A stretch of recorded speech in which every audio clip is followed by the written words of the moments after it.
I'm Brian Dunham. Welcome to the most important podcast ever. What makes it so important? It's not about me, it's about you. This podcast is about ordinary people doing extraordinary things, the moments of resilience, the lessons learned, the small acts that made a big difference. From retail floors to boardrooms, we'll share the untold stories that shape lives and careers. This week, our guest is Lakeesha Ransom, and I am so excited. Lakeesha is coming to us live from Bangkok, and it's very appropriate because one of the reasons why I invited Lakeesha to be here today was her life as an expat. I just think is fascinating, and I had a call with her earlier this week, and she had me laughing, and it's really quite a fascinating story. So, with that, I'd like to turn it over to our friend Lakeesha to introduce herself.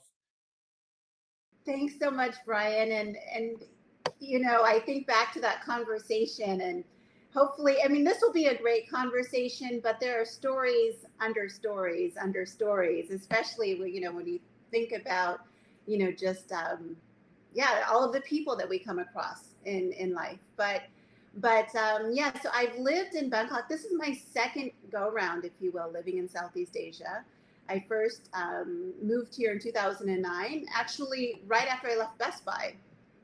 And I lived in the city for about 2.5, 3 years on and off, and moved to Ohio for 5 years. And then I was recruited back to Bangkok, and I've been in the region pretty much ever since 2018. So it's become a home for me. So you went through COVID there. I did, and I don't think I would have wanted to be anyplace else. I will say that in the city, it got to be pretty tough. We were second to China in terms of COVID infections, but the government did such a great job of managing it that we were living pretty carefree until this is a little story. And he's no longer the ambassador, but the Japanese ambassador went out one night and caught COVID, and he gave it to the entire embassy. And I just happened to be living in a Japanese neighborhood at the time. And so, from the people who worked at the club that he went to the kids in the international school that he went to, or that his kids studied at, to the people that worked at the embassy, many of whom were my neighbors, the entire city was locked down from that point on. It was pretty miserable. But then I moved down to this village on the sea. I crashed a romantic weekend with with a couple of friends. They were engaged. I was not, but I had to get out of the city. And so I grabbed my ring light, a carry-on suitcase, and threw some clothes in the bag. And we literally left in 10 minutes. And I lived in this little community for a couple of months, and it was great. So the former ambassador, what you're saying, he was a one-man super spreader event.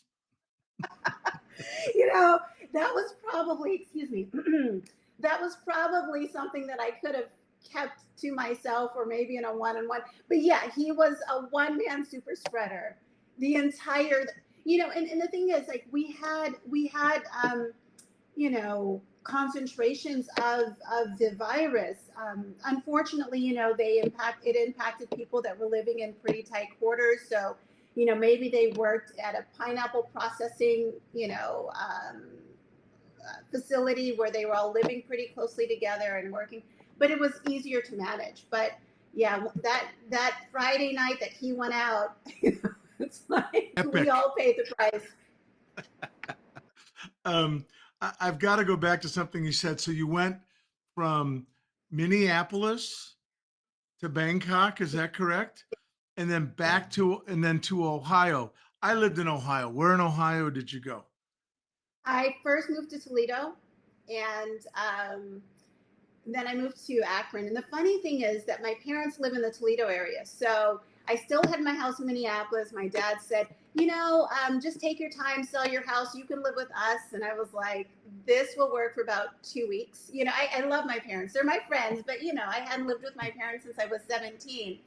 Right. And so I sold my house in Minneapolis. I found a great deal on a house in the Toledo area. I gutted it, I renovated. And Brian, I never moved into the house. My family called it the dollhouse because my mother cooked for me every night. My grandmother and I, we would watch Scandal and Grey's Anatomy. So Thursday nights were on lock. She would make, a pound cake on a Tuesday night, and yeah, so it was pretty hard to give up. So I lived with my parents as an adult. It I was think great. that's awesome. Multi-generational living. It's a trend. I love it. Yes, Yeah. absolutely. And with pound cake, who knew? How do you give that up? And then Right. she would make my smoothies in the morning. She would pack my lunch. Yeah, I mean, it's like as a kid, of course, I was like, okay, yeah, I'll have a bologna, and cheese sandwich, right? But as an adult, and I really grew to appreciate, home cooked meals and then packed lunches and pound cakes on Tuesdays and watching Scandal with my grandmother with early onset dementia, but the storylines were just so juicy. It was a good time in my life. A good mental stimulant. So then you go to, where do you go to from there? Where's your first international job you recruited to? Well, It was actually, from the first, Minneapolis, right?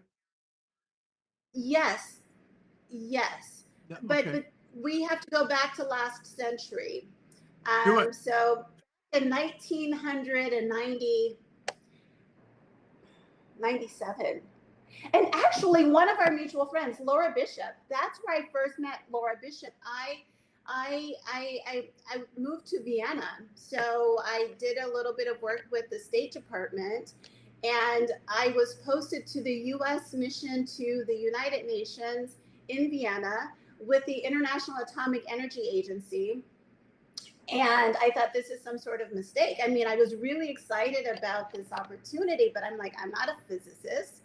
And but I ended up meeting Laura Bishop for the first time in Vienna. We were both working on a project that brought, it's called Vital Voices, and it was really focused on women in the former Soviet republics, and it was a big leadership program, I guess I would say, in politics and business and law. And the ambassador, one of the ambassadors that I worked for, Swanee Hunt, her family was the prototype for Dallas, if you remember Dallas back in the 80s. So yeah, Of course I remember stories Dallas. within stories within stories, right? But Swanee Hunt, she was the spearheader of this initiative as the U.S. ambassador to Austria, because there was the U.S. ambassador to Austria and then the U.S. Ambassador to the UN. It's a tri-mission state. But anyway, so that was my first go round. And Laura and I, we were youngins at the time, and so we went to this big fancy embassy party, and she was working for the U.S. ambassador to Switzerland. And so we're kind of with each other, and everyone else is like super high-so, and we're just kids trying to get some experience. And time passed, and I joined Best Buy, and we were at an event in Minneapolis, and I'm corresponding with people by email. I'm still pretty new to the company, and I sat next to this woman, and she said, "Are you Lakeesha?" And I said, "I am." She said, "I'm Laura Bishop." And in that moment, the freakiest thing happened, because she and I had been corresponding about this event that we were hosting. But I saw a visual of her business card from, 10 years prior. And I took out a receipt and I said, "Did you live in Switzerland in 1997? And did you work for the U.S. ambassador?" Blah, blah, blah, blah. I said, and that was just a moment that we'll never forget. Wow. But that was my first international job. I'd lived in Europe as a student, but that was my first international gig. And was the international component something that was of interest to you for a long, long time? Or is it something you just happened to find? That's a good question. I think I've always had an interest in it. My dad had a globe back in the day. It was like one of those, I don't know, it was brown, and it's kind of like the Yeah. old world globe. And so even as a kid, I was born in Flint, Michigan, and I remember being in Flint, and I would spin the globe, and I would just like look to see where my finger would land. Yeah. And you know, so I spent the first 7 years of my life in Flint, surrounded by family and family friends who were like family to my parents. And then my dad took a job in the sales field. He worked for General Motors, so he left manufacturing and he became a district manager. And so his first district was Mason City, Iowa. And it was like, I was a really good eavesdropper as a kid, probably still as an adult. And I remember my mom and my aunts talking, and, they were like, oh, but are there any Black people there? I think, and like, how will you survive? Is there a Meyer, which was the supermarket there? Yeah.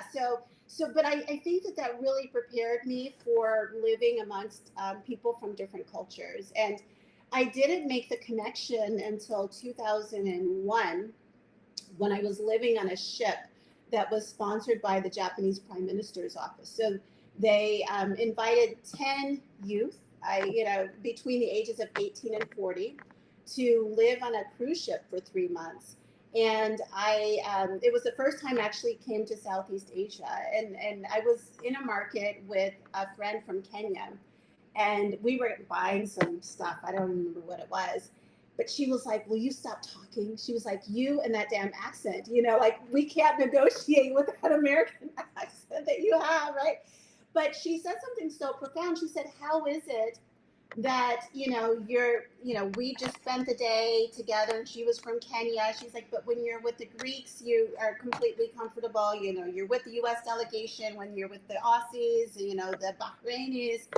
And I really trace that adaptability for me back to when I was 7, and just learning to really try to understand people, because I wanted to have friends, right? So I thought, okay, completely different culture, just what, 1 or 2 states over, but to go from an urban environment, with lots of friends and family and people that looked like me, to a place where no one looked like me except for this kid named Lamont, Lakeesha Lamont, right? But I think we were the only 2 Black kids in the entire town at that time. So I think I developed an early interest in culture and understanding people. What was where should the 3 month cruise go?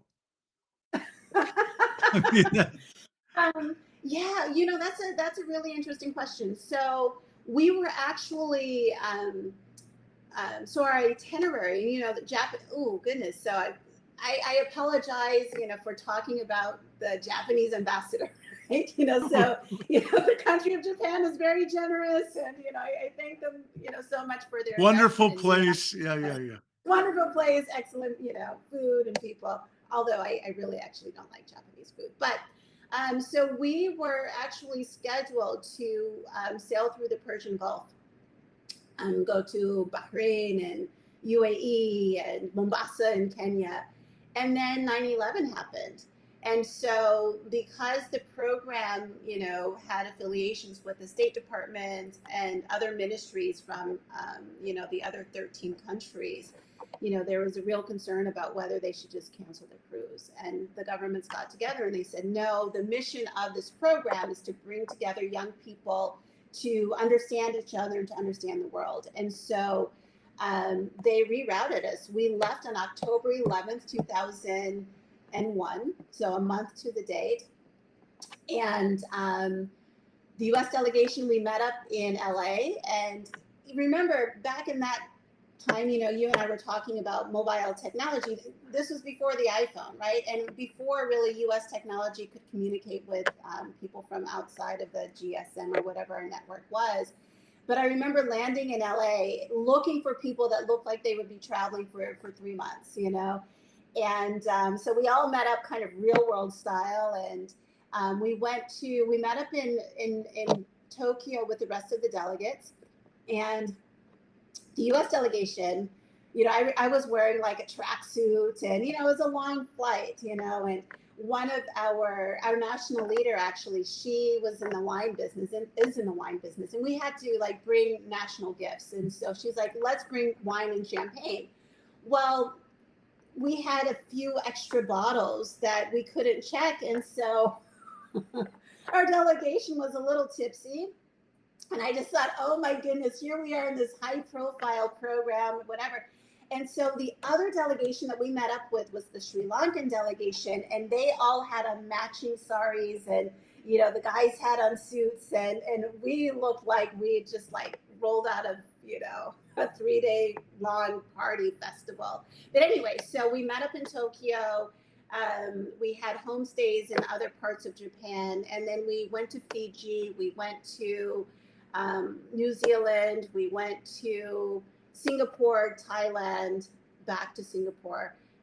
In Guam, I think we refueled in Guam. But what's really interesting is that we met with these super high level people. We had audiences with our national leaders, had audiences with royalty, with the crown prince of fill in the blank. Um, Diplomats would come aboard a ship, but it wasn't about the places or the fancy people or the people with the fancy titles. It was the relationships that we built with the other people on the ship. And so when we would host these high level receptions in the ports of call, we did what we needed to do. We could not wait. And we got really good food. I mean, the food was always good, but it was like really good, and we had these diplomats join us.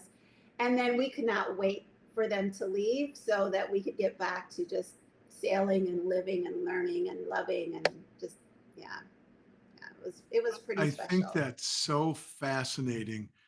And I Mm. think it's even more so. It's a month after 9/11, where Yeah. we feel like the whole world changed. I wonder if you felt that where you were. No, I mean, and again, because we didn't have the technology, there was no social media.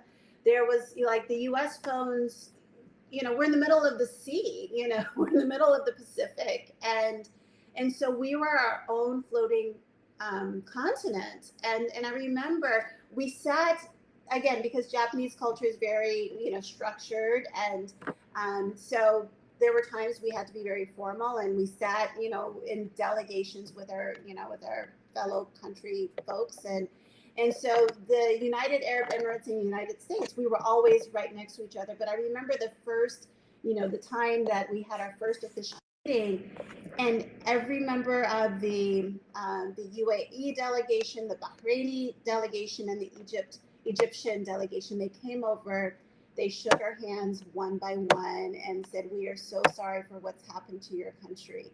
And I think that for to have that kind of exchange, and that to have that opportunity to develop those relationships to the depth that we did, I think that we were pretty unique in the world, especially at that time where all of these, um, yeah, there people were on guard, right? And we had the gift of just really getting to know the other people that were in for this experience of a lifetime. Getting to know real people.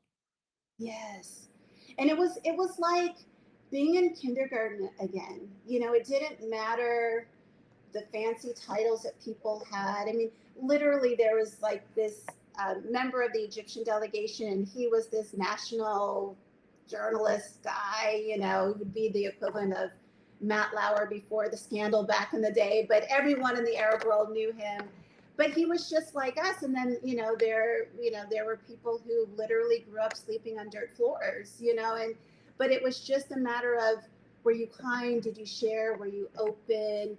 Yeah, all of the skills that they tried to teach us in kindergarten. And those were the things that mattered, and So we didn't have the stress of life. I suppose on that boat, you developed a real sense of community. Absolutely. Absolutely. And yeah, so they're some of my closest friends, right? Because how often in life can we just push the pause button and just talk about personal experiences and big issues and globally and domestically, in each of our countries, and so um, you build really, really deep relationships. And it's really interesting because even if someone was not part of your ship, there's this bond. I remember when we disembarked, after, and one day was the equivalent of 6 weeks in real life in terms of really getting to know people, because you didn't have technology, you didn't have outside influences. It was just, there were structured conversations. We had, like recess. I don't remember what they call it. Was like sports day. I mean, so all of this team building stuff. And, there are some marriages that occurred. Sometimes it was like Really? love boat. Oh yeah. I mean, right. We were our own little continent. We were our world. I mean, some of my most like fond memories were just being in the middle of nowhere. And the Greeks, like a couple of the guys from the Greek delegation, they would play their guitar and we would sing, or we would dance, and it was just really, really, really, really special. And the interesting thing is that it was a friend from one of the earlier, from a different from a different batch, from a different year, that introduced me to the people that first recruited me to Thailand. Um, she actually, we met in Greece at one of the reunions, and she was the only other person from the U.S. She's from Hawaii, and she was starting her PhD program at the University of Minnesota, and it was before hybrid was really a thing. So her program was doing this novel thing of allowing people to study wherever they happen to be, and then spending 3 months in Minneapolis in the summer.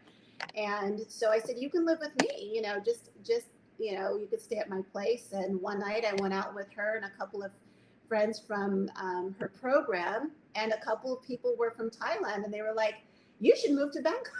I was like, I was there once, and it actually, when I was on the ship, I thought, I don't think I ever need to come back here. I mean, it was, the people were great, but it was just, for whatever reason, it just didn't connect with me. And here I am, I've made it my home. I think that's so amazing. So when you decide to move to Thailand, what do you bring with you? Oh, that's a really good question. I came with 2 suitcases, because when I first moved here, I still wasn't sold on the idea of moving here permanently. So I kept my house in Minneapolis, and I served on the board of regents at the University of Minnesota, and so I was in my 20s, and my colleagues who became like my friends and my uncles, mostly men. There are only like 3 women, so nine men. They became like uncles, and many of them were snowbirds, right? And I thought, I don't want to have to wait until I'm 72 to be a snowbird. And so I arranged it with the university. And I said, how about this? I could come to Bangkok from January until June, and then I would return to the US. So I did that for a couple of years. But yeah, I just brought 2 suitcases. And in my mind, it wasn't a permanent thing. It was just like, yeah, I could do that. And that's what I did. When you're in Bangkok, what do you miss most about the US besides your family?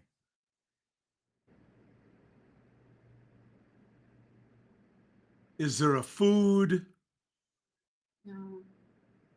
Well, I miss like my mother's like macaroni and cheese and homemade yeast rolls, but Bangkok is so international, that there's really nothing that I miss. I can access pretty much anything that I want. And it's funny, both of my parents are from the South, and so sometimes I feel like I've got a little bit of Southern girl in me, and just from spending the summers with my grandparents in Mississippi. And so a staple, a classic staple, I haven't eaten it since the 5th grade, are chitlins. Do you know what chitlins are? Of course I know what chitlins are. I'm not a Okay. troglodyte. Yes, of Yeah, course. but it's a specialty. So they're pig intestines, and Yeah. so I my parents. And we're back. We just had a little technical difficulty. And between here and Bangkok, somehow we had just a little glitch, but we're back. So um, we have a couple minutes left here, and there's really two things I want to get at. The first one is I just finished watching season 3 of The White Lotus, and give me the dish. How real was it? It was so real. It was so real. I mean, there are probably stories that I can't share. Well, I signed an NDA. I signed my life away to HBO. But, having lived here, lived in the islands, met people from different communities, Mike White and crew, they were spot on, in terms of just some of the subtleties and the nuances and the interconnectedness. Yeah, so I thought they did a fantastic job. Okay, that's really great to know because I had a hard time with season 3, but now I'm going to go back and watch a few episodes. And now that we've discussed it, now that I have a friend, in fact, you're my best friend in In Bangkok. Thailand. Yeah, in Thailand. I mean, all right. I mean, what a great score. Um, Also, are you in contact with your friend from Kenya anymore?